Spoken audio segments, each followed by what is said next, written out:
In this video, I will show you how you can connect your microSD card to your iPhone 15, 15 Pro, Pro Max, or the Plus. But the iPhone 15 lineup does not have a microSD card slot in the SIM card tray. And over here, we have the North American variant of the iPhone 15 Pro, which does not even have a SIM card slot.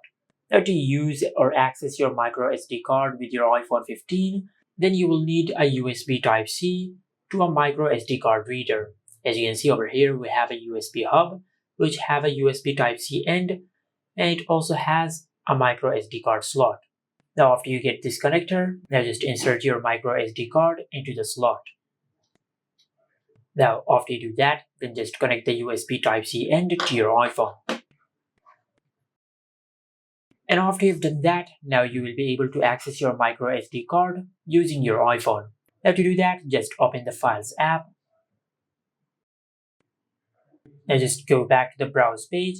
Now over here, if you scroll down a bit, under locations, you will find the option for your microSD card. Now just tap on it, and from here you can copy data from your microSD card to your iPhone or vice versa. And this is it. Make sure to like, comment, and subscribe. Thank you for watching.